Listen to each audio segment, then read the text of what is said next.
Alors, bonjour tout le monde, mon nom est Pierre-Olivier Pinault, bienvenue à ce webinaire sur la tarification de l'électricité au Québec, enjeux, préoccupations et options. Vous remarquerez qu'on a bien choisi la date de notre webinaire pour parler de ce sujet important juste après la démission de Michael Sebia. Peut-être que son successeur, son ou sa successeur va pouvoir être inspiré par les enjeux qu'on va soulever et les défis qui sont à relever. Pourquoi un webinaire sur la tarification? Parce que c'est un sujet qui est récurrent dans le débat québécois depuis chaque année, à de multiples reprises, on parle de tarification. La tarification de l'électricité a des impacts à long terme. C'est sûr qu'à court terme, on ne peut rien changer avec le prix de l'électricité, mais à long terme, ça a des impacts sur les choix d'investissement, sur la manière dont on consomme, surtout dans un contexte où les coûts sont croissants pour les nouvelles infrastructures électriques. Et donc, il y a des factures qui vont être à répartir et les tarifs d'électricité sont le mécanisme à travers lequel les coûts sont passés aux consommateurs. Donc, c'est extrêmement important de bien comprendre comment ça se passe pour essayer de minimiser les frustrations dans ce contexte-là. D'autant plus que l'électricité, comme vous le savez, sera de plus en plus importante dans les années à venir. Je vais revenir sur ce point-là. On a donc décidé à la chaire de gestion de l'énergie de faire des travaux sur la tarification de l'électricité. L'objectif général qu'on a est un objectif, donc, comme je viens de dire, très général, c'est de réfléchir sur la tarification de l'électricité au Québec, identifier les enjeux prioritaires, quelles sont les options pour y remédier à ces enjeux-là et c'est quoi les conditions de succès, les obstacles à surmonter. Mon constat personnel, c'est qu'on parle beaucoup de tarifs d'électricité et qu'on tourne un petit peu en rond, qu'on a de la difficulté à dépasser le débat. Aujourd'hui, on ne parlera pas vraiment de ces questions de plafonner l'augmentation du tarif résidentiel à 3%. On prend un pas de recul et on essaye d'avoir une vision plus large, plus globale. Ça vient aussi de cette idée que j'avais que peut-être qu'un consensus est possible. En tout cas, malheureusement, ce n'est pas les résultats qu'on voit à l'atelier qu'on a fait le 26 mars dernier et dont je vais présenter les résultats. Même s'il y a des points, certains points qui semblent être certains points de convergence, que je dirais. Donc, il y a quand même des éléments qui se dégagent et qui, personnellement, me donnent un peu d'espoir qu'on va pouvoir améliorer la situation tarifaire au Québec. Donc, c'est une démarche en fait qui a débuté il y a longtemps dans mon cas, dans la réflexion sur les tarifs d'électricité. Mais le 26 mars dernier, on a eu un atelier à HEC Montréal qui a réuni 26 personnes. Je vais parler de cet atelier, donc des résultats de cet atelier un peu plus tard. On va commencer par présenter quelques éléments du document de référence qui avait été établi. Et le plan du webinaire, donc, est le suivant. Simplement, dans un premier temps, parler de ce contexte de tarification d'électricité au Québec. Le document de référence qui est d'ailleurs disponible sur le site web. On me dit qu'il y a un problème de son dans les commentaires. Je ne sais pas si c'est juste François Aymon qui a un problème ou si c'est tout le monde. Si vous avez un problème de son, s'il vous plaît, faites-le moi savoir dans les commentaires parce que je n'ai pas de possibilité vraiment de le savoir. Merci José de dire que c'est bon de ton côté. Euh, et donc, dans le deuxième temps, on va parler du rapport de l'atelier et je vais parler d'un petit peu du contexte de l'atelier un peu plus tard. Et on aura une période de questions et de réponses. Les questions, c'est certain. Les réponses, je dis peut-être parce que j'aurai peut-être pas des réponses à toutes vos questions. Mais on aura certainement une période de questions-réponses. Merci à tous ceux qui déjà là, me disent que le son va bien dans les commentaires. Donc, le contexte général de la tarification de l'électricité au Québec, un simple retour pour essayer de partager des éléments communs de la situation. Commençons de manière très générale. L'électricité est de plus en plus centrale dans les sociétés humaines. Et ça, c'est pas quelque chose qui est spécifiquement lié à la transition énergétique. Quand on regarde la croissance de la consommation d'énergie dans le monde dans les 50 dernières années, Il y a une croissance de toutes les sortes d'énergie, incluant le charbon, mais c'est au niveau de l'électricité qu'on a la plus grande croissance dans la consommation finale. Vous le voyez, électricité, même si ce n'est que 21% de la consommation finale d'énergie dans le monde, c'est une croissance de 461% par rapport à 1971. Donc c'est bien plus que le pétrole, le charbon, le gaz naturel, la biomasse. Et ça, c'est clairement expliqué parce que l'électricité, c'est la source d'énergie des sociétés modernes. On ne pourrait pas avoir le type de vie qu'on a aujourd'hui avec les ordinateurs, avec dans nos bâtiments sans électricité. Et ça va évidemment croître à l'avenir, non seulement avec la transition énergétique qui va demander une plus grande électrification, mais aussi à cause des développements en informatique, en intelligence artificielle qui font en sorte que on utilise plus d'électricité. Donc, c'est quelque chose qui fera en sorte qu'on ne reviendra pas en arrière, à moins évidemment d'un effondrement de nos sociétés. Mais si on continue sur une trajectoire comme on a eu ces dernières années, on va consommer de plus en plus d'électricité, surtout si on décarbone.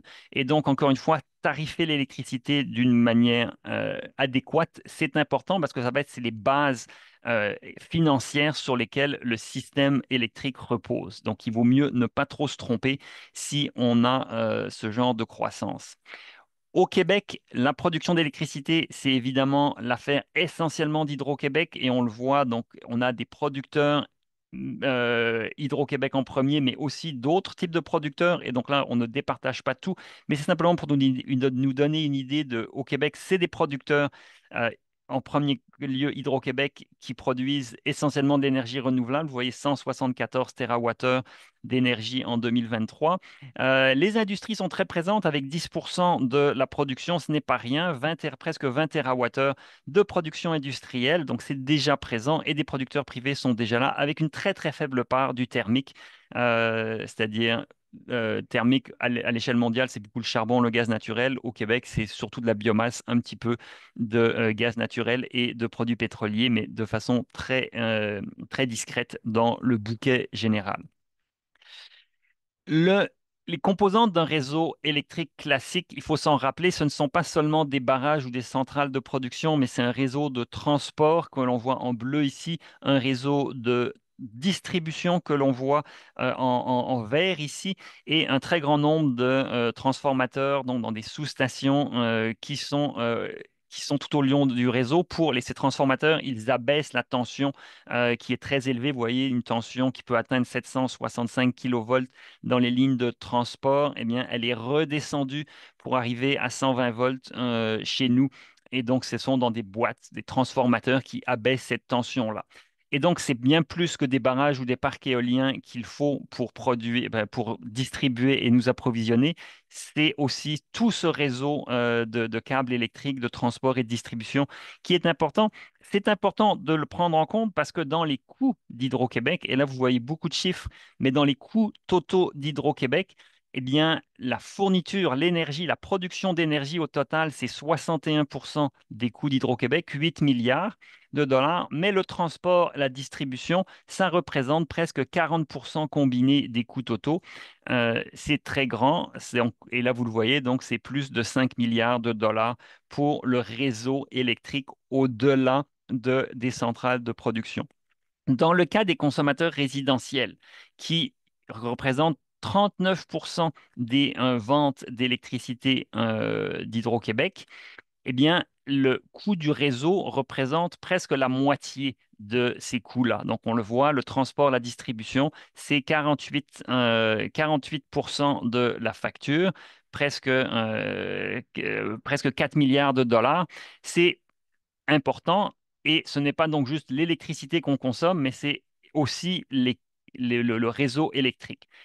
Je le mentionne parce que dans les questions tarifaires, ça va être important de comprendre qu'il y a plus qu'une seule source de coût dans notre facture. Il y a l'électricité qu'on consomme, mais il y a aussi notre usage du réseau.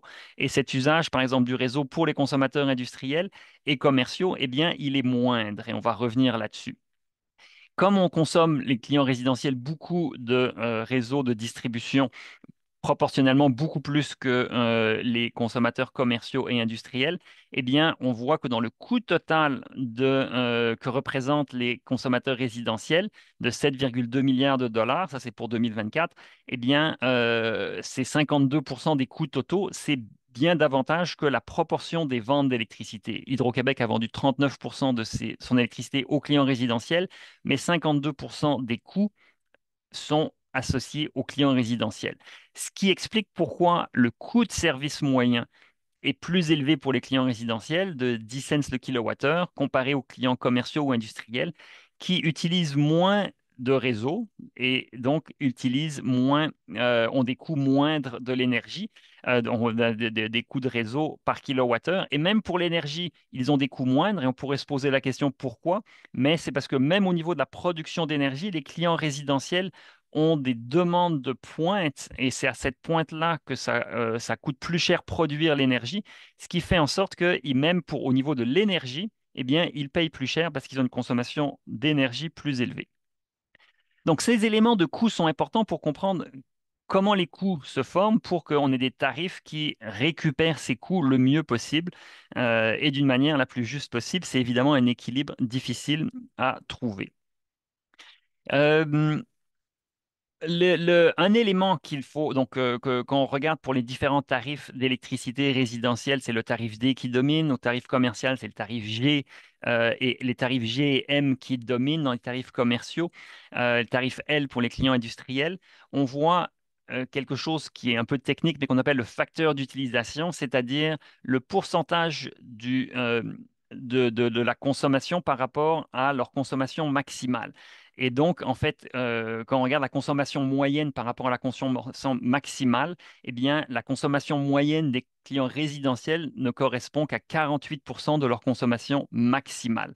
Alors que pour les clients industriels, la consommation moyenne est très proche de la consommation maximale, c'est 91%, ce qui montre que, en fait, par kilowattheure, évidemment, les frais de réseau, les frais de câbles électriques vont être moins élevés. Ça peut s'illustrer ici quand on regarde la demande mensuelle. La demande mensuelle des clients industriels et commerciaux, elle reste très stable dans le temps. Donc, vous voyez des lignes mois par mois, la demande des clients commerciaux et industriels, elle est très stable. Tandis que pour les clients résidentiels, au mois de janvier, février, ils ont des demandes très élevées, qui est évidemment liée au chauffage. Il y a une explication très facile à trouver. Mais il faut comprendre que cette consommation très liée au chauffage, eh bien, elle demande un réseau électrique de production, de transport et de distribution qui est calibré pour des demandes extrêmement élevées, alors que l'été, eh bien, on n'utilise pas toute une grande partie de la capacité installée pour répondre à nos besoins de chauffage. Ça, c'est évidemment étant donné le type de chauffage que l'on a au Québec. Et donc là, ça explique hein, cette utilisation des réseaux. À l'échelle mondiale, le Québec est un très grand consommateur d'électricité par habitant. Encore une fois, c'est pour comprendre notre contexte. On consomme par habitant 23 000 kilowattheures d'électricité par année.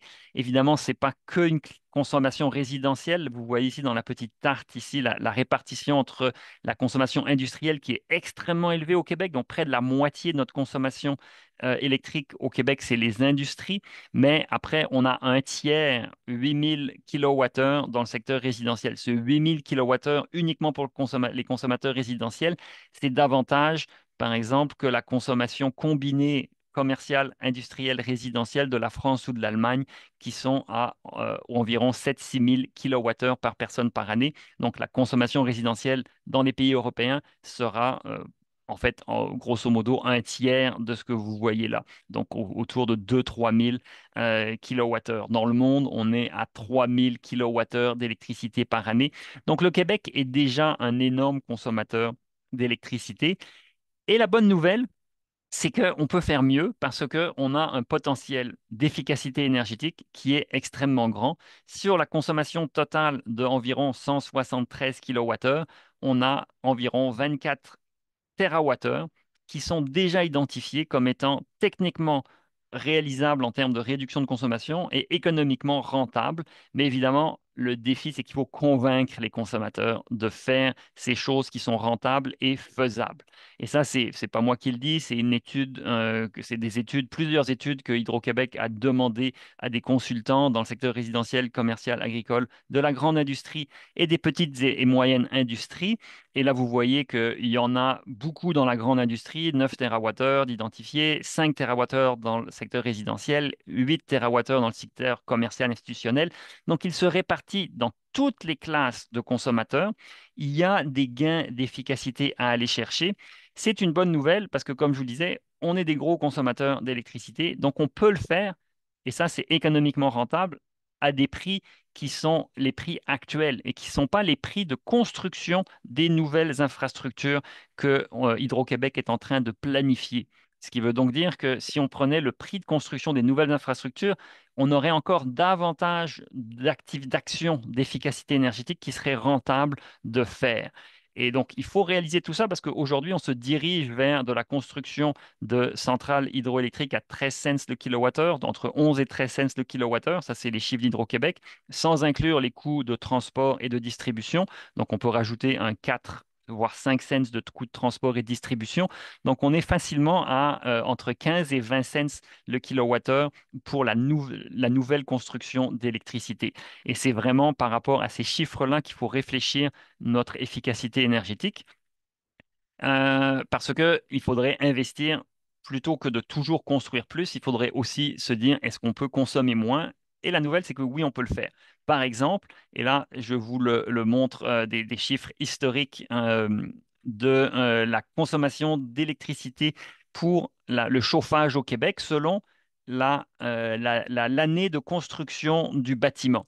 Donc, des bâtiments comme mon duplex personnel qui a été construit en 1940, eh bien, vous voyez, on est dans une moyenne qui est une moyenne de consommation de près de 200 kWh par mètre carré par année uniquement pour le chauffage.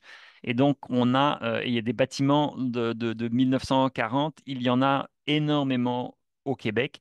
Et vous voyez, au fil des ans et au fil des années de construction de plus en plus récentes, on a des réductions de la consommation d'électricité ou d'énergie, peu importe que ce soit chauffé à l'électricité ou au gaz naturel ou à d'autres sources d'énergie. Les normes de construction se sont améliorées et la performance des enveloppes thermiques s'est améliorée, ce qui fait qu'on a des bâtiments mieux isolés, des enveloppes thermiques plus performantes qui font en sorte que la consommation d'énergie est de plus en plus faible pour les nouveaux bâtiments. Et même si on avait des normes de bâtiments passifs, qui sont des normes qui existent, qui sont connues, qui sont maîtrisées, on a des bâtiments passifs au Québec, on pourrait être autour de 15 kWh par mètre carré par année. Donc, comme on le voit, il y a une amélioration qui se fait spontanément pour les nouveaux bâtiments. Le problème, c'est que le taux de renouvellement du parc de bâtiments n'est pas très élevé. Et donc, il faut se poser la question, est-ce qu'on attend de détruire les vieux bâtiments pour en faire des nouveaux, pour les rendre plus performants, ou on cherche à améliorer la performance et énergétique des bâtiments existants. Et donc là, moi, je suis évidemment un partisan de la deuxième option, améliorer la performance énergétique des bâtiments existants sans les démolir et reconstruire. Et on a des gains qui peuvent être faits là-dessus. Donc, il y a des gains importants qui peuvent être faits en rénovation. Et encore une fois, parmi les gains qui peuvent être faits, c'est le potentiel technico-économique là, qui inclut une partie de ces gains, mais pas tous ces gains-là, parce qu'il y a des activités qui ne sont pas prises en compte dans ce potentiel technico-économique. Donc, on peut faire mieux. Évidemment, les tarifs sont importants. Un sujet par rapport aux tarifs qui est aussi clé, c'est de comprendre que la consommation d'énergie et d'électricité selon le niveau de revenu des ménages n'est pas du tout la même. Pour les ménages à revenus élevés qui sont dans le quintile, c'est le 20% des ménages à revenus le plus élevé. Vous le voyez à droite de l'écran, leur facture d'électricité qui en moyenne en 2021 était de 2 500 $, ça correspond à environ 30 000 kWh. Bien, vous le voyez, les riches consomment plus d'électricité que les ménages à revenus plus faibles et c'est assez linéaire comme augmentation. C'est pas tout à fait linéaire parce que certains chiffres sont trompeurs. Dans les ménages les plus pauvres ici, vous avez des gens qui en fait sont tellement pauvres qu'ils ne sont pas dans ces statistiques. Si vous prenez un ménage qui habite en résidence, dans une résidence qui ne paye pas sa facture d'électricité, eh bien, elle ne va pas se retrouver là-dedans. Donc, on a des gens à faible revenu qui vont consommer plus que ça parce que cette moyenne ici de 12 000 kWh pour les ménages à plus faible revenu, elle n'inclut pas certains ménages qui n'ont pas de facture d'électricité parce ils ne sont pas dans un logement pour lequel ils payent directement leur facture d'électricité. Ce qui veut donc dire qu'en fait, oui, il y a un effet revenu, mais il y a aussi des gens pauvres ou à faible revenu qui ont des factures très élevées. Et c'est une considération extrêmement importante à avoir.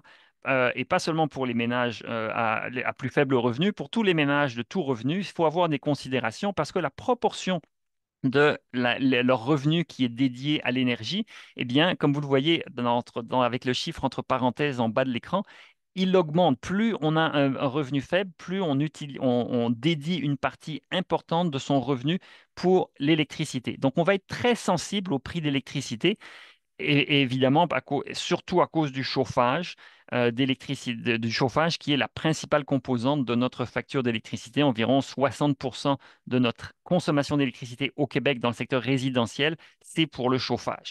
Donc, cette sensibilité au prix de l'électricité, elle va être bien plus grande chez les ménages à faible revenu. Évidemment, sur les questions tarifaires, on va toucher au prix de l'électricité. Il va y avoir une sensibilité exacerbée par les ménages à plus faible revenu, mais même les ménages à revenus moyens qui se trouvent là, qui dédient une partie plus importante de leurs revenus à l'électricité que les ménages à revenus élevés.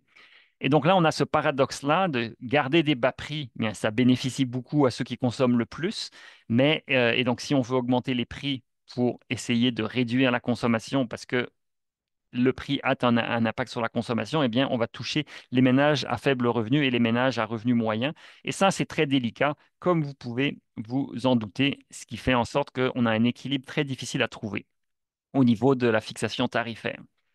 Il reste néanmoins que l'électricité au Québec, elle est beaucoup moins chère que à peu près partout sur Terre. Ici, vous voyez combien coûte 1000 kWh par mois en dollars canadiens selon les calculs d'Hydro-Québec à Montréal et dans d'autres villes d'Amérique du Nord. Et donc, avoir accès à 1000 kWh à Montréal, ça nous coûte beaucoup moins cher qu'ailleurs. Il faut s'en rendre compte et il faut se poser la question, est-ce que c'est la bonne chose? Est-ce que c'est la bonne approche?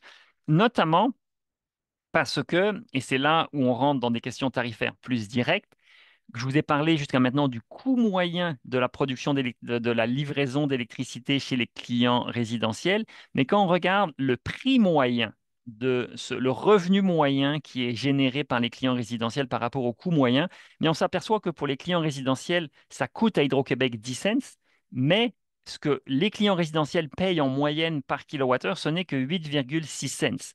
Donc, on a un écart. Le client résidentiel en moyenne paye moins cher son électricité que ce que ça coûte à Hydro-Québec servir cette électricité-là. Et c'est ce qu'on appelle l'interfinancement. Les clients résidentiels ne payent que 81% du coût de service que Hydro-Québec doit assumer pour servir ces clients-là. Et comment est-ce qu'il paye moins cher? Comment est-ce qu'Hydro-Québec trouve son équilibre budgétaire? Eh bien, c'est en faisant payer les autres consommateurs, les consommateurs commerciaux au tarif G et M, beaucoup plus cher que le coût de service de ces clients-là. Ça coûte 7 cents à Hydro-Québec servir les clients commerciaux et ils payent ces clients-là 11 cents et 9 cents. Dans ces clients commerciaux-là, on a aussi des hôpitaux et des écoles qui payent leur électricité plus cher parce que ces institutions-là sont à des tarifs G ou M et ces institutions-là payent leur électricité plus cher pour que les clients résidentiels puissent payer moins cher. Et encore une fois, c'est tous les clients résidentiels qui payent moins cher. Et la question qu'on peut se poser, c'est est-ce que c'est la bonne manière de faire? Même chose pour les clients industriels. Les clients industriels payent un peu plus cher que le coût de service. Ici, vous le voyez, 4,8 cents de coût de service, alors que les clients industriels payent au tarif L, payent 5,2 cents leur kilowattheure en moyenne.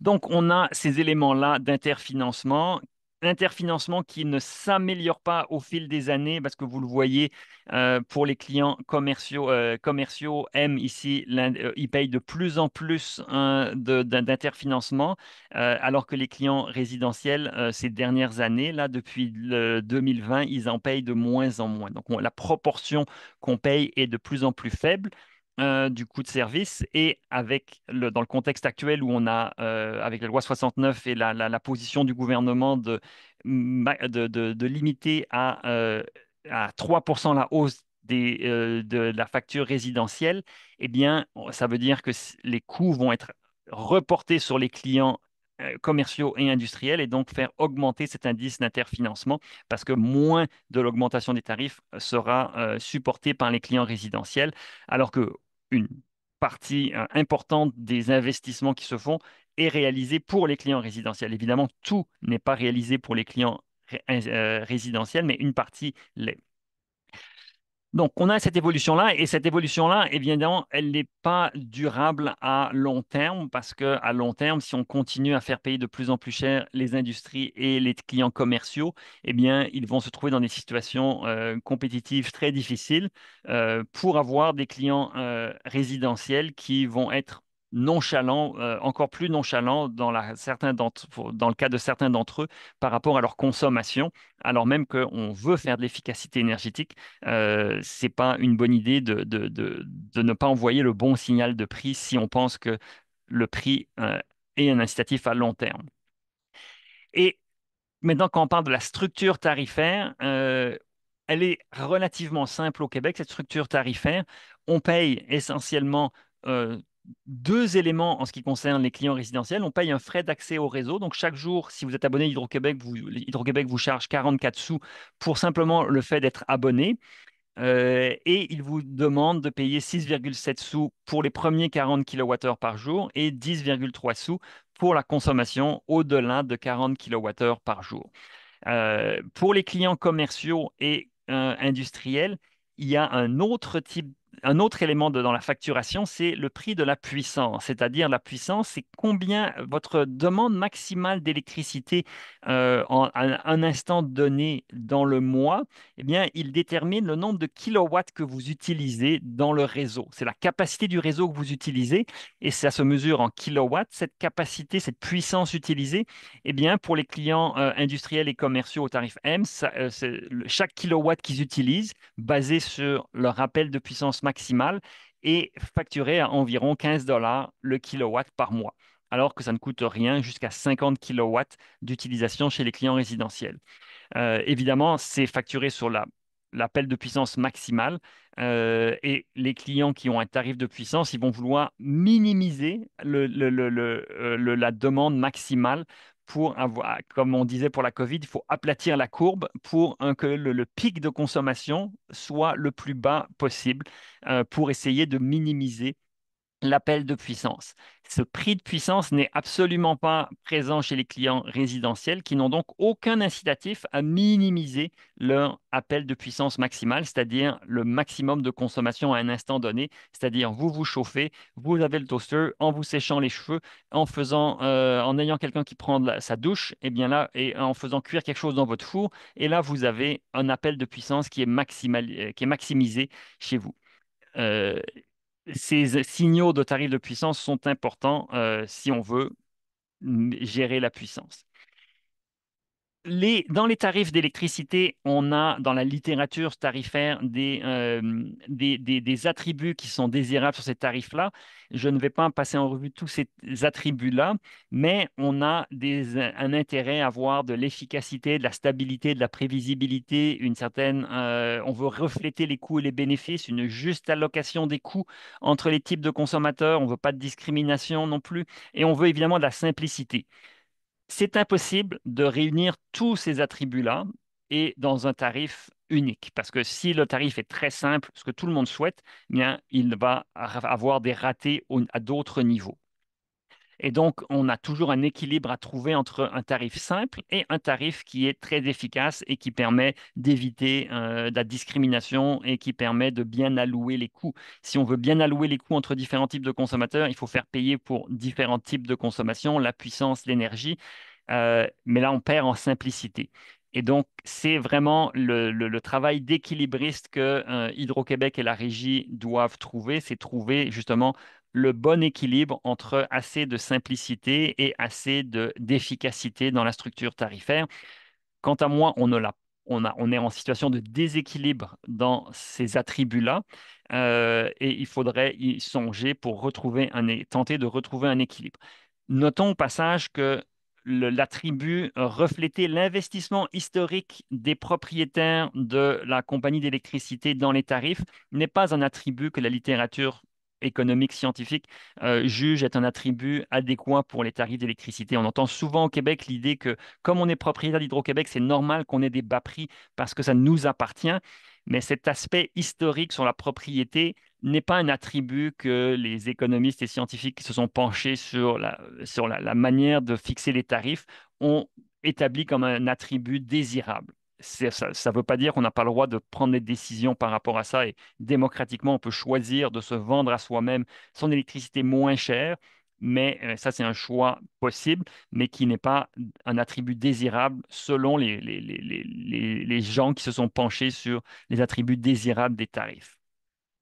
Donc, on arrive à mon atelier, l'atelier qui a été fait. Cet atelier-là, le 26 mars, il y a eu 26 personnes. Donc, c'est un atelier, somme toute, restreint, mais qui avait été ouvert, qui avait été initié suite à un excellent événement organisé le 6 décembre 2024 par le Front commun pour la transition énergétique. Il y avait une journée de travail sur la sobriété énergétique.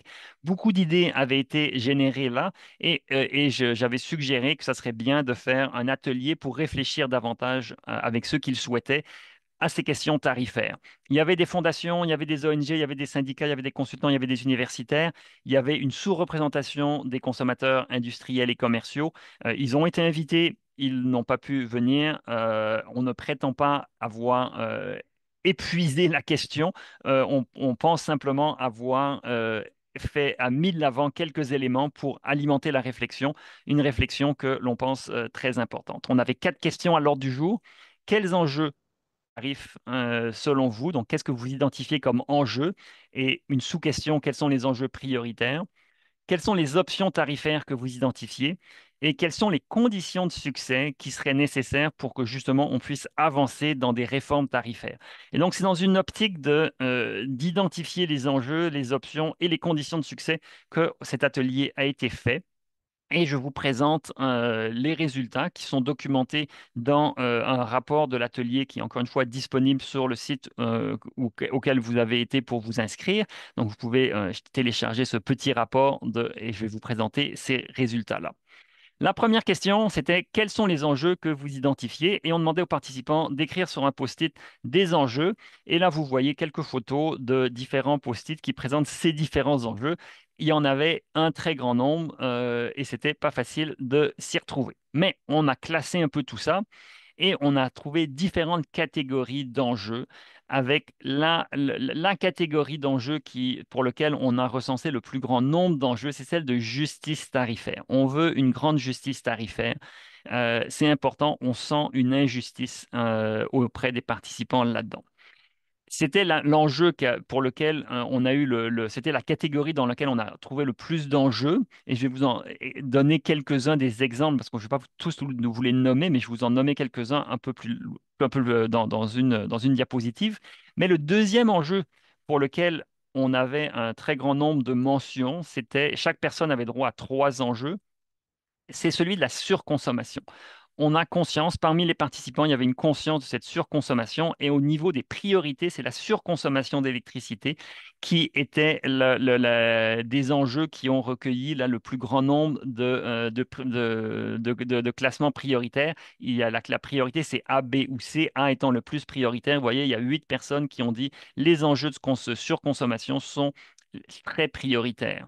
Après, il y a des enjeux entre types de consommateurs qui ont été mentionnés, des enjeux sur les programmes d'efficacité énergétique qui, eux, semblent aussi, en lien avec la surconsommation, semblent aussi très prioritaires parce que on n'a pas forcément des programmes d'efficacité énergétique qui sont adéquats. Donc, il y a des enjeux là, mais c'est des enjeux prioritaires justement, et c'est en lien et c'est cohérent avec cet enjeu de surconsommation, des enjeux de planification, des enjeux d'interfinancement entre sources d'énergie, des enjeux de puissance, tarification de la puissance et des enjeux de gouvernance. Donc, un très grand nombre d'enjeux, mais comme on peut le voir ici, une forte sensibilité sur la justice tarifaire et sur la surconsommation qu'on peut associer avec l'efficacité énergétique. Donc, quand on regarde, on va se plonger sur quelques formulations de ces enjeux de type de justice tarifaire. Donc là, ça, c'est des éléments qui étaient notés sur ces post-it-là. Donc, c'est des termes qui ont été utilisés par les participants. Une personne soulignait qu'un ménage sur 7 est en situation de précarité énergétique et c'est pas juste des ménages à faible revenu. Donc ça, c'est une préoccupation, un enjeu que pour beaucoup, la précarité énergétique est un enjeu important. Et la précarité énergétique, c'est quand une trop grande proportion de notre revenu est dédiée à l'énergie. Et ça met des ménages donc, dans une situation difficile pour justement joindre les deux bouts. Et c'est pas que des ménages à faible revenu. C'est important de le souligner parce qu'il faudra encore une fois, si on veut pouvoir gérer cet enjeu-là, avoir des approches qui permettent de minimiser et d'éradiquer la précarité énergétique. L'accès universel au confort thermique serait probablement une solution, mais c'est un enjeu aujourd'hui. On n'a pas tous accès au confort thermique, justement parce que dans certains cas, on a des passoires énergétiques comme bâtiments, comme logements, et on a des coûts d'électricité qui peuvent être représentés trop par rapport aux revenus d'un certain ménage. Un enjeu qui est considéré que l'électricité, c'est un droit humain et qu'il s'est malheureusement traité comme un produit commercial. Donc ça, c'est un enjeu qui a été soulevé. Et un enjeu aussi, c'est une tarification qui soit juste pour les petits consommateurs. Et donc, on n'a pas l'impression, donc ça dénote le fait que certaines personnes pensent que la tarification aujourd'hui est injuste pour les petits consommateurs, qu'on n'a pas une justice tarifaire pour les petits consommateurs. Peut-être qu'il y a une partie d'incompréhension de la structure de coût, peut-être qu'il y a une partie que c'est injuste parce que justement on a une situation de précarité énergétique alors que c'est considéré un droit ou un devoir d'un devoir de la société de s'assurer du confort thermique. Donc c'est des enjeux qui touchent beaucoup de gens et qui mobilisent beaucoup de gens. Donc on peut pas, ces enjeux-là, il faut les prendre en compte parce que ils viennent toucher certaines personnes, certains ménages très profondément, chose qu'on peut oublier quand on n'est pas dans une situation directe de précarité énergétique. Deuxième catégorie d'enjeux qui touche beaucoup, celui de la surconsommation, qui avait été nommé comme la catégorie où on a le plus grand nombre d'enjeux prioritaires. Il y a des gros consommateurs, une absence de prix pour la pointe qui nous amène à consommer beaucoup durant la pointe. Il y a des gens qui disent que c'est un enjeu de cette surconsommation devrait nous amener à tarifer, taxer la surconsommation. Donc là, on est déjà dans un mode solution, mais c'était ce qu'il avait écrit pour caractériser l'enjeu, et qu'il faut avoir des objectifs clairs pour l'économie d'énergie. Hydro-Québec nous donne des objectifs là. 21 TWh, si mon souvenir est bon, pour l'objectif d'économie d'énergie. Ça, c'est à un niveau agrégé. On n'a pas d'objectifs qui sont déclinés pour des clients individuels. Donc, il va falloir peut-être se dire, mais c'est quoi nos objectifs individuels d'économie d'énergie chez les consommateurs résidentiels, commerciaux, industriels? Comme je vous l'ai montré, on a des possibilités de faire de l'efficacité énergétique et de réduire notre consommation dans toutes les catégories de consommateurs, commerciaux, industriels, surtout résidentiels aussi. Il faut peut-être se donner des objectifs un peu plus ambitieux.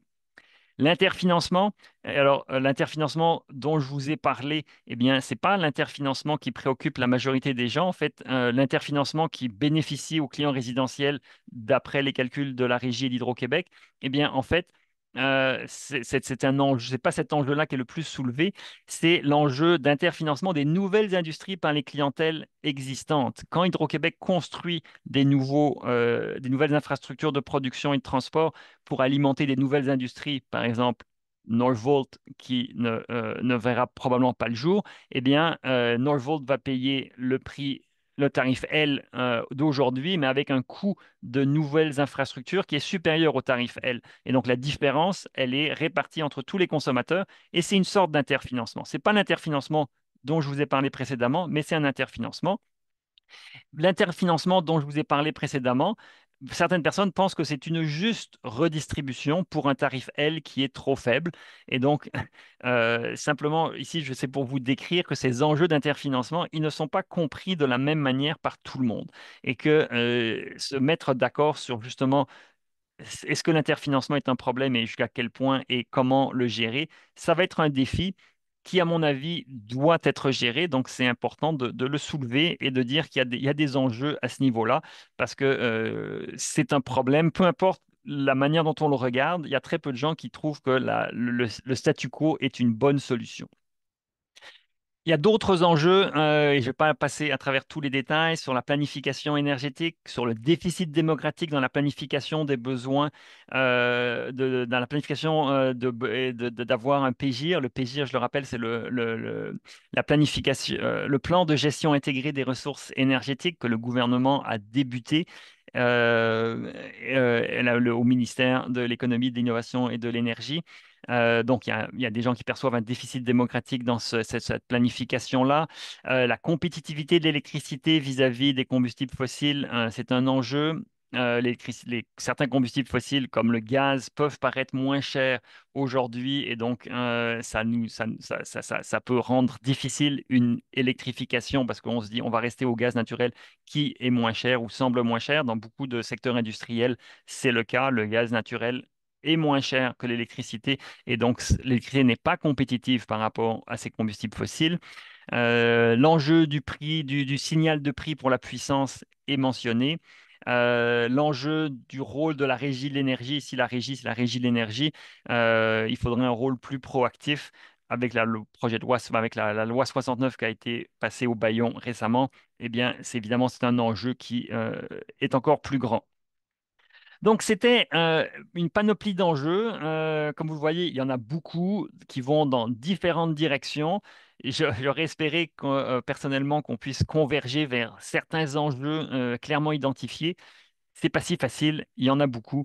Il va falloir classer tout ça. On les a priorisés, je vous en ai parlé un petit peu, mais je vais passer tout de suite à ces options tarifaires. Quel type d'options seraient intéressantes ou pourraient être mises de l'avant? Euh, et c'est encore une fois, on a demandé aux participants d'écrire les options tarifaires de façon très large sur des post-it et on a fait une mise en commun. Et ce qu'on a obtenu, eh bien, encore une fois, c'est des options qu'on a classées de cette manière-là, des options tarifaires pour le secteur résidentiel particulièrement. Et donc, je vais vous donner quelques idées d'options qui ont été mentionnées. Avoir des paliers de consommation, un plus grand nombre, en fait, et sur la puissance aussi, tarification de la puissance, tarification de différenciation dans le temps, c'est des options qui ont été mentionnées. Il y a évidemment des solutions non tarifaires, on parlait d'options tarifaires, mais il y a évidemment des solutions non tarifaires très intéressantes qui sont mises de l'avant en industrie et pour les autres. Alors, beaucoup d'éléments. On voit qu'il y a ici, il y a moins d'options 51 que d'enjeux. Donc, on réduit un petit peu l'ampleur de la tâche à débroussailler. Mais il y a des options qui sont mises de l'avant. Dans le résidentiel, et là, c'est là où on se dit il y a beaucoup d'options qui ne vont pas être forcément faciles à mettre en œuvre et surtout pour lesquelles ça va être difficile de recueillir une unanimité. Parce qu'il y a des options qui sont mentionnées, par exemple, tarification sociale en fonction du nombre de personnes dans un ménage. Plus il y aurait de personnes, on pourrait dire ben, je ne sais pas en fait si on fait payer moins par kilowattheure parce qu'il y a plus de monde, donc on peut présumer que c'est un grand ménage, mais c'est une option qui a été mentionnée. Augmenter les tarifs résidentiels, mais faire des remises monétaires en fonction du revenu. Donc justement par égard aux ménages à plus faible revenu qui seraient plus touchés par une augmentation du tarif résidentiel, eh bien, on pourrait faire des remises monétaires un petit peu comme on fait pour la TPS-TVQ, on fait des remises monétaires en fonction du revenu. Et on fait aussi cela au Canada, on faisait aussi cela avec la tarification du carbone. Ce n'était pas selon le revenu, mais il y avait des remises monétaires pour ceux qui payaient la taxe carbone. Il y avait des remises monétaires directes aux ménages. On pourrait aussi faire une tarification en fonction du revenu. Encore une fois, ces options-là, parmi d'autres, ont été mentionnées. Il y a d'autres choses qui ont été mentionnées. Ça va dans plusieurs directions. Trouver un consensus va être difficile, mais on n'a pas le choix que d'essayer de trouver une meilleure solution. Dans les options qui sont aussi beaucoup résidentielles, parce que ça s'adresse beaucoup au secteur résidentiel, plus de paliers pour le tarif D. Je voulais mentionner qu'on avait un premier palier à 40 kWh et au-dessus de 40 kWh, on paye 10 cents le kilowattheure. Jusqu'à 40 kWh, on paye 6 cents le kilowattheure. Mais la suggestion, c'est de mettre plus de paliers, peut-être mettre un palier à 4 cents, à 7 cents, 8 cents, et pour les très gros consommateurs, faire payer beaucoup plus cher. Hydro-Québec pourrait aller dans cette direction-là. Plusieurs options par rapport à la tarification de la puissance ou la tarification différenciée dans le temps. Par exemple, Hydro-Québec a une tarification dynamique FlexD qui certains suggèrent que ça soit obligatoire pour tous les nouveaux abonnés et que même progressivement ça devienne obligatoire. Donc pour forcer une tarification qui est plus dynamique. Il y avait des gens dans l'atelier qui étaient très réticents à une tarification dynamique obligatoire pour tous les abonnés par égard à des ménages dans certaines situations qui sont débordés. On a par exemple une mère monoparentale à la maison. Est-ce qu'elle a vraiment le loisir de se poser la question? C'est pas le bon moment de faire à souper. C'était un enjeu que certains soulevaient dans la tarification dynamique. C'est plus facile de gérer des prix dynamiques quand on a la technologie à notre disposition et un peu de temps pour organiser tout ça. Ça peut être plus difficile pour certaines personnes. Et donc là, c'était des éléments à prendre en compte. Faire payer au prorata de la surface habitée et de la pointe. Évidemment, on a un parc d'habitation au Québec qui augmente, et donc c'était des éléments qui pourraient être pris en compte. Et augmenter le seuil au-delà duquel on paye la puissance. Donc, en fait, réduire le seuil au-delà duquel on paye la puissance de 50 kW à 15 kW. À 15 kilowatts. Donc, ça, c'est des options. Des solutions non tarifaires sur lesquelles j'insiste, la cotation énergétique des bâtiments. C'était un élément important, on va y revenir. Pour les industries, un élément que je mentionne, imputer aux industries le coût marginal de la nouvelle production qui leur est allouée. Donc ça, c'est pour les industries, ça pourrait aussi s'appliquer à tout le monde. Tout le monde pourrait payer le coût marginal de leur nouvelle consommation. Quelles conditions de succès? Et je vais terminer là-dessus pour nous laisser un petit peu de temps pour des questions. Les conditions de succès, donc on voit, il y en a un grand nombre. Elles sont ici, hein, elles sont peut-être un peu plus simples. Il y a des éléments évidents. Il faut une acceptabilité sociale pour faire une réforme. Donc des conditions de succès pour faire une réforme tarifaire. Acceptabilité sociale, s'assurer de la redistribution, de la planification de long terme, d'avoir un message ciblé pour les différents types de ménages, réussir à mobiliser Hydro-Québec, s'assurer de redistribuer, mettre une tarification dynamique, mais qui respecte ceux qui ne peuvent pas s'ajuster, comme je viens de le mentionner.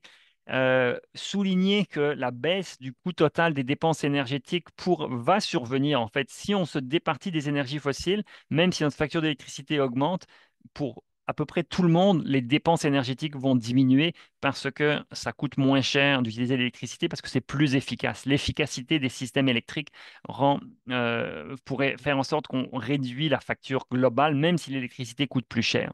Et en efficacité énergétique, il y avait une panoplie de conditions. Ne pas pénaliser les ménages à faible revenu, décomplexifier l'efficacité énergétique, mieux financer l'investissement en efficacité énergétique, revoir le code du bâtiment et s'assurer d'une formation professionnelle pour avoir des compétences en efficacité énergétique chez nos professionnels, mettre des thermopompes, la géothermie dans les écoles, ça serait des bonnes idées notamment. Donc, je termine en disant, il y avait beaucoup de choses.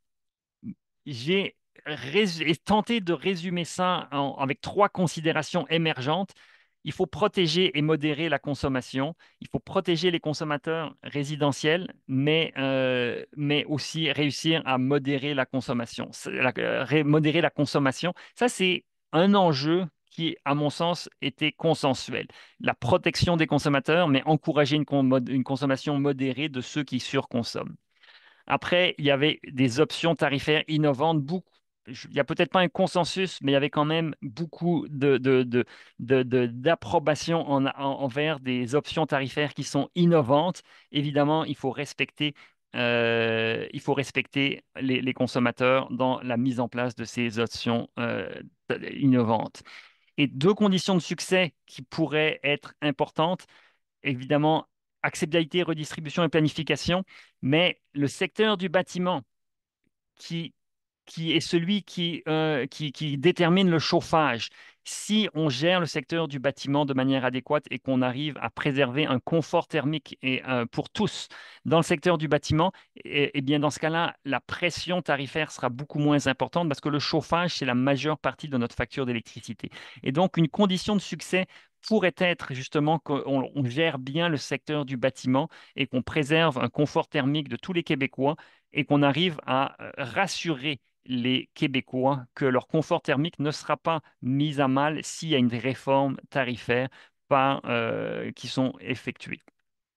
Donc, c'est les considérations émergentes sur lesquelles je vous laisse. Je vous invite à poser quelques questions. Il nous reste 11 minutes, une dizaine de minutes. Si vous avez même des idées, des suggestions sur comment amener le débat plus loin, je suis preneur.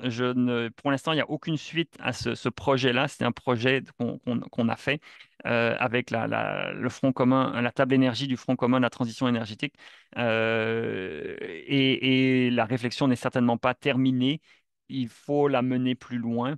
Euh, et donc, c'est des sujets sur lesquels je vous invite à écrire des commentaires. Tous les commentaires, après, je ne vais peut-être pas y répondre là, dans les 10 prochaines minutes, mais on les reçoit par la suite. Ça nous donne des idées et au besoin, on pourrait imaginer des suites. Je vais regarder de côté les questions qui sont posées. Jocelyn Allard, indique que le coût de fourniture présume que le tarif patrimonial fixé il y a plus de 20 ans est indexé et que celui qui s'applique, euh, même s'il ne représente plus le coût de service. Alors oui, donc c'est plus un commentaire véritable, mais je ne vais pas forcément aller plus là-dedans. Donc c'est Jocelyn en fait qui avait plusieurs petits commentaires ou questions. Euh, Jocelyn pose la question, peut-on croire qu'en industrie motivée par le contrôle de ses coûts, toute mesure d'efficacité énergétique est rentable et forcément faite? Eh bien, effectivement, non. Je pense que effectivement, si dans les industries, toutes les mesures d'efficacité rentables ne sont pas faites, c'est en partie parce que il n'y a pas toujours une priorité qui est donnée à l'efficacité énergétique et que, il y a certaines mesures qui pourraient être rentables, mais elles peuvent être rentables peut-être sur 10 ans et que le taux de retour exigé par l'industrie est plus court. C'est fréquent de se dire, dans des décisions d'investissement, de dire on veut avoir des investissements qui sont rentables sur 3 ans ou qu'on rentables rapidement. Si c'est rentable, mais que ça prend 10 ans ou plus que le seuil fixé par la direction de l'entreprise, eh bien, ça se peut que cette initiative d'efficacité énergétique ne soit pas menée. Euh, et donc, il y a plein d'enjeux, plein d'obstacles à l'efficacité énergétique sur lesquels il faut travailler. Donc, ça peut être rentable, mais ça peut être pas forcément prioritaire pour l'industrie. Et en fait, pour l'industrie, pour les commerces et pour les résidentiels, c'est aussi quelque chose, toujours le conflit entre ce qui est urgent et ce qui est important. C'est très important pour notre survie humaine et sur Terre d'être plus efficace dans notre efficacité énergétique, dans notre consommation d'énergie. C'est très important, mais ce n'est pas forcément urgent parce que ce n'est pas quelque chose qu'on peut régler aujourd'hui. Alors souvent, il y a des choses importantes qu'on remet à demain au profit des éléments plus urgents qui sont urgents et donc on est pressé, mais qui ne font en sorte que les éléments importants sont mis à plus tard, sont remis à plus tard. Euh, Yvan Clich demande, y a-t-il de l'interfinancement au Manitoba et en Colombie-Britannique? Il y en a un peu, d'après ce que j'ai pu observer, mais quand on avait fait un petit benchmarking, là, j'ai plus étalonnage des situations, on avait remarqué que c'est au Québec que c'est le plus accentué, cet interfinancement. Donc, on peut avoir l'interfinancement, c'est pas uniquement au Québec que ça se passe, mais ça prend des proportions plus grande au Québec que ce qu'on a pu observer ailleurs. C'est pas facile à documenter ce niveau d'interfinancement parce que c'est souvent caché dans des documents réglementaires qui sont eux-mêmes cachés dans des sites de régie de l'énergie un peu partout. Et c'est pas facile d'aller chercher ces informations-là.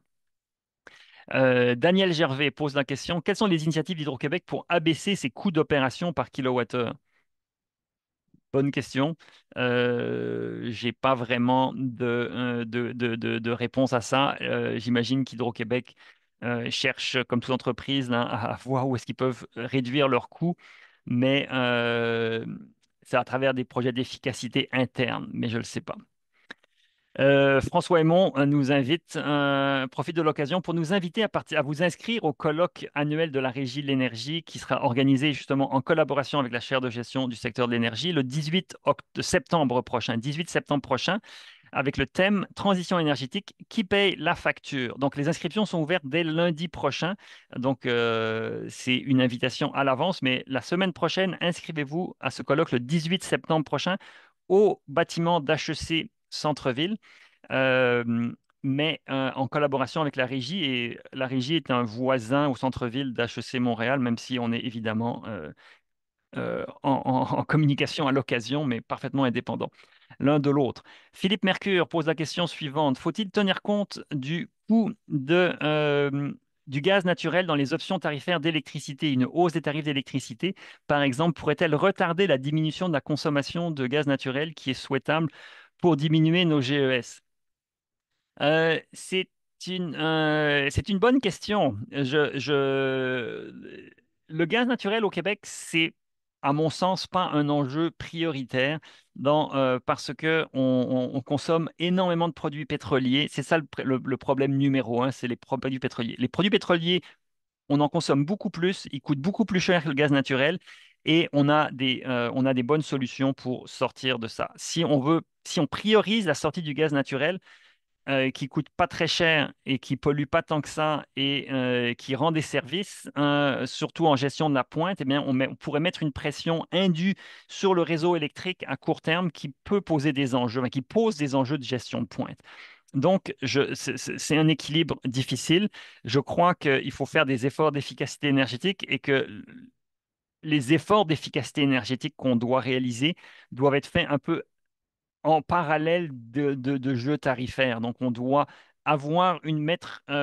jouer sur les tarifs et amener un meilleur signal de prix, mais par le fait même, obliger les consommateurs à faire des efforts d'efficacité énergétique pour éviter justement qu'on ait un transfert vers le gaz naturel en se disant, ben, je paye plus cher l'électricité, donc je vais utiliser plus de gaz naturel parce que c'est moins cher.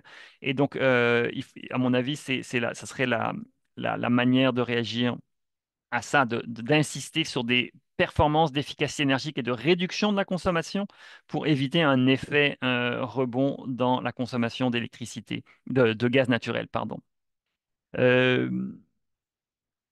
Euh, Carole Dupuis m'a écrit qu'il a été dit le 6 décembre que la journée sur la sobriété énergétique organisée par le Front commun sur la transition énergétique, que les multinationales n'ont pas intérêt à investir dans l'efficacité énergétique de leurs installations québécoises, car l'électricité leur coûte beaucoup plus cher dans d'autres pays. Des commentaires là-dessus.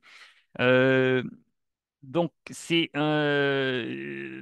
vrai que le bas prix de l'électricité au Québec fait en sorte que c'est moins un incitatif pour investir et que des entreprises qui ont des entreprises qui ont des installations dans différents pays vont prioriser les projets d'efficacité énergétique qui sont les plus rentables. Et évidemment, si vous avez le même projet dans deux usines, mais qui fait économiser la même quantité d'électricité dans ces deux usines, mais dans deux endroits séparés, si vous économisez moins d'électricité au Québec par rapport à un autre endroit où l'électricité coûte plus cher, il y aura le projet, il va se faire, ce projet d'efficacité énergétique va se faire dans l'endroit où ça coûte plus cher parce que les économies seront plus grandes. Donc, c'est réel que oui, dans certains choix d'efficacité énergétique, le Québec ne passe pas premier parce qu'on a des bas tarifs. C'est pour ça qu'il faut réussir. Dans un monde idéal, il faut réussir à pousser à faire de l'efficacité énergétique en gardant des tarifs compétitifs. C'est ça l'équilibre très difficile qu'on a de la difficulté à atteindre ici. Olivier Wallet dit que selon une des premières diapositives, la clientèle résidentielle a le troisième potentiel de technico-économique de réduction absolue. Pourquoi se concentrer sur celle-ci au lieu des deux premières? Donc c'est une bonne question. C'est vrai que les clients résidentiels ont un petit potentiel technico-économique comparé aux clients commerciaux et industriels. Ça, c'est un potentiel d'efficacité énergétique qui ne prend pas en compte les réductions liées à la pointe. Donc, tout le monde doit faire de l'efficacité énergétique. Ce n'est pas juste une question de clients résidentiels. Ça, c'est un premier point. Mais le deuxième point, c'est que la pointe d'énergie n'est pas prise en compte dans ces analyses d'efficacité énergétique et que là, les clients résidentiels peuvent réaliser des gains, des économies pour le réseau d'Hydro-Québec s'ils abaissent leur pointe. Et une autre chose, c'est que dans ce potentiel technico-économique, le prix qui est utilisé pour analyser ce qui est économiquement rentable, c'est le prix payé par les consommateurs. Et donc, forcément, il faudrait regarder le coût évité pour le distributeur. Et le coût évité, il est beaucoup plus élevé. Pour répondre à votre question, tout le monde doit faire attention à son efficacité énergétique, les industries, les consommateurs commerciaux et résidentiels. Il n'y a pas un focus plus grand qu'on doit avoir sur les clients résidentiels, si ce n'est qu'aujourd'hui, ils ne payent pas le plein prix de leur fourniture et ont aussi l'appel de puissance, la pointe de consommation la plus élevée. Donc, ça cause un plus grand coût au niveau d'Hydro-Québec que les autres types de consommateurs. Une dernière question avant de vous quitter parce qu'il est midi. Sébastien Lucas dit, est-ce que investir massivement dans les technologies de l'intelligence artificielle et la domotique pourrait être une piste de solution pour aider à mieux gérer sa consommation? Oui, je crois que c'est une excellente idée, surtout la domotique. Et si on peut automatiser des décisions, ça serait très intéressant de le faire. Par exemple, cesser de chauffer des pièces quand il n'y a personne, si c'est une décision qui est faite par de la domotique et éventuellement un peu d'intelligence artificielle derrière, ça serait une bonne chose. On pourrait, sans faire des changements structurels aux enveloppes thermiques, on peut réduire le chauffage sans changer le confort, parce que les gens, s'ils ne sont pas dans les pièces, ils ne bénéficient pas d'un confort thermique. Et donc, c'est là où on peut avoir énormément de gains qui sont réalisables si on arrive à automatiser des décisions de moins de chauffage, moins de climatisation l'été dans des pièces inoccupées. Dans le cas des commerces et des industries, c'est simplement mettre des équipements à l'arrêt total quand ils ne sont pas en fonction. C'est des sources d'efficacité énergétique qui ont un très grand potentiel. Ça ne va pas résoudre tous nos problèmes, mais il y a un grand potentiel là-dedans. Je vous remercie de votre attention. Le webinaire va être enregistré, va être disponible. Merci beaucoup de votre participation. Excellente journée. Et on se revoit le 18 septembre ou avant au colloque de la Régie d'énergie. Au revoir.